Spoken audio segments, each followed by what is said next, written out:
Oui, Waouh. oui, François-Xavier Gisbert, c'est un vrai plaisir de vous rencontrer. Je rentre tout juste de Provence, non loin de chez vous. J'étais descendu quelques jours pour prendre un bain de soleil et essayer de mettre un peu de couleur sur ce visage bien blanc. Même si, force est de constater qu'à mon retour, ma tête est toujours aussi pâle que mon cul. Mais je tenais absolument à être là pour chroniquer le Grand Fog. À la base, je devais prendre toute la semaine de vacances, mais je ne pouvais pas décemment laisser cette besogne à mon ami Laurent Barra. Chroniquer le plus brillant journaliste de l'après-guerre, dixit Philippe Villain, ex-vice-PDG du Figaro, demande une plume aiguisée, dépassant quelque peu celle de notre cagole niçoise. Bisous mon Laurent.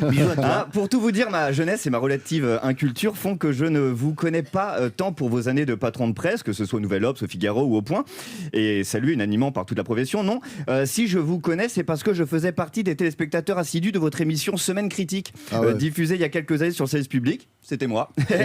Oui, je faisais partie des 4 ou 5 dépressifs qui se coltinaient un débat passionnant entre Jacques Attali et Claude Allègre sur la place de la France dans l'Occident un vendredi soir en deuxième partie de soirée.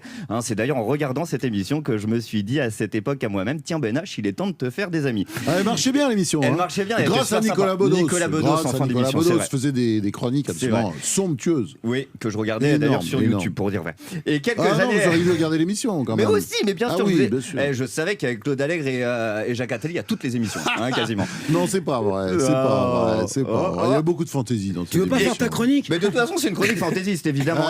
Je ne suis pas journaliste. Oui. Et quelques années plus tard, un peu surréaliste aussi, on peut dire. Et presque dadaïste. Elle va durer 22 minutes. Tu veux que je prenne le relais, peut-être? Et quelques années plus tard, vous voilà en face de moi, François-Xavier Gisbert, en chair, en os et en brushing, pour nous présenter ce livre. Tu vas pas me dire que t'as le trac. Je te fais pas le trac quand je te fous pas le trac quand même. Mais toi, bien sûr que mon si. petit gars. Un grand monsieur que je vois à la télé depuis que je suis tout petit. Oh non. Tu sais ce qu'on va faire? On va lui donner à manger, ça le fera taire. Et là, vous êtes en face de moi, donc avec ce livre, Le Schmock, un titre qui a immédiatement fait résonner en moi le souvenir de Sarah Abitbol, une ex à moi qui m'appelait de ce petit sobriquet à la suite de notre rupture. C'est grâce à vous que je connais désormais les significations de ce mot yiddish.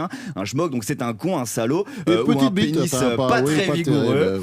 Et elle ne m'a jamais trouvé con. Mais vous recevoir, c'est donc également l'occasion de me pencher sur votre carrière et notamment vos rapports avec les hommes politiques. Pour recueillir leurs confidences, on l'a dit, au fil des années, vous avez votre méthode. Vous dites, je crois que c'est parce que je les fais marrer. Je leur raconte 2 ou 3 blagues, quelques ragots.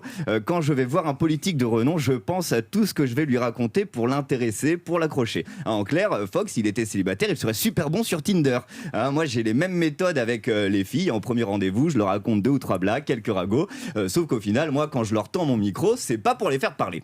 Ce qui vous plaît chez les politiques, cher François-Xavier Gisbert, c'est, je vous cite toujours, les convictions, le sens du sacrifice, le sens de la transcendance. Du coup, on peut être sûr que vous ne ferez rien sur Laurent Wauquiez. Un livre sur Wauquiez, c'est pas un portrait politique, c'est juste de la déforestation gratuite. D'ailleurs, vous le dites, vous avez un peu tourné la page des portraits politiques, vous n'en éprouvez plus le besoin.